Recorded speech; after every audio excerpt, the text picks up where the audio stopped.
Aujourd'hui, je voudrais revenir un petit peu sur cette notion qui est si fondamentale si vous devez progresser en anglais et atteindre de vrais résultats. Et que ce soit en anglais, que ce soit partout, c'est la même recette. Et c'est pour ça que c'est si fondamental, c'est si important de l'avoir en tête. Et vous la connaissez, c'est pratiquer, entraînez-vous, pratiquer. Tout le temps, tout le temps, tout le temps. Le plus vous faites ça, le plus vous pratiquez, le plus vous devenez bon en anglais. J'ai envie de dire, quelque part, c'est aussi simple que ça.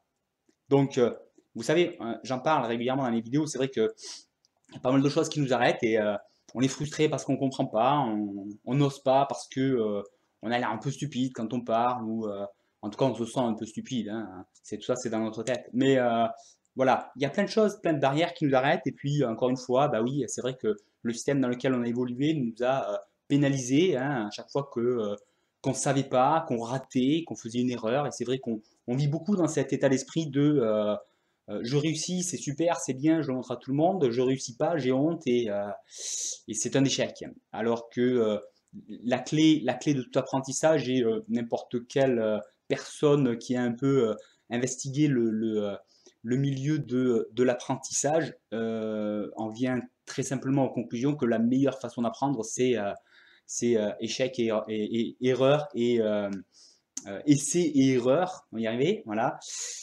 Essai et erreur et c'est la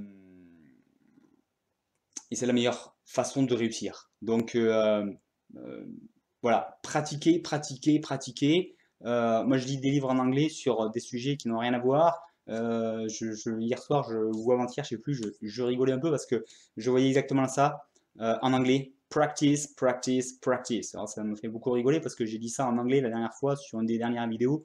J'ai dit comme ça, j'ai relu de la même manière sur mon livre en anglais. Mais voilà, c'est la clé du succès et vous le savez certainement parce que je pense que chacun a sa petite spécialité, que ce soit dans des activités personnelles, dans son travail ou quoi. Et on sait très bien que si vous devez donner des conseils à quelqu'un, à un moment donné, c'est vas-y, pratique, fais-le, refais-le, tourne-le dans tous les sens. Tu vas finir par maîtriser, mais à un moment donné, arrête de te poser des questions et puis bouge, avance, fais-le. Voilà, que ce soit pour faire du vélo, que ce soit pour maîtriser n'importe quel geste technique ou n'importe quel apprentissage, c'est de la pratique. Et l'anglais, c'est que ça, c'est de la pratique. Donc c'est pour ça que moi, c'est vrai que dans mes vidéos, je parle beaucoup de justement un petit peu de tous ces aspects qui nous arrêtent et qui font qu'on est performant ou au contraire qu'on s'arrête parce que fondamentalement 80% de la recette c'est ça. Après ces 20% c'est un peu de technique, de savoir-faire et c'est ce dont je vous parle dans les deux grands principes pour apprendre une langue et puis la méthode en 10 minutes que je vous propose de mettre en place qui est à la fois simple et à la fois très vivante, basée sur la réalité, sur ce que vous avez envie d'écouter, de traduire et de répéter. Et, euh, et une fois que vous avez compris ça, c'est extrêmement simple. La recette technique, je viens de dire, elle est très simple. Et les 80% après, c'est voilà, comment on prend tout ça? Est-ce qu'on passe 85% de son temps à se dire, ah, il faudrait que je m'y mette à. Ou est-ce qu'on se dit, ben non, plus je pratique, plus j'écoute de l'anglais avec attention, plus j'ai envie de répéter comme eux, de comprendre, de rentrer dans le bain, de refaire. Et bien sûr, le gros piège d'une langue, c'est que c'est plein de challenges parce qu'on ne va pas arrêter de faire des erreurs. Il y a tellement de subtilités entre la prononciation, la grammaire, le vocabulaire. Il y a tellement de subtilités qu'on va faire plein d'erreurs tout le temps. Et si on s'arrête, et si ça nous arrête, ça nous pose problème, ben voilà, on va pas loin. Et voilà, la grosse différence, voilà, c'est ça. C'est un petit peu le point que je fais avec dans une précédente vidéo avec ceux qui sont bons, qu'est-ce qu'ils font de différent. Ben voilà, ils savent que ils passent à travers tout ça parce que même si des fois ils sont un peu frustrés, ils savent que c'est partie du jeu, c'est partie du processus et qu'il faut juste ce qu'il faut et qu'ils savent que en continuant tout droit comme ça, ils vont très vite arriver au bout du tunnel. Voilà, donc c'est la clé du succès.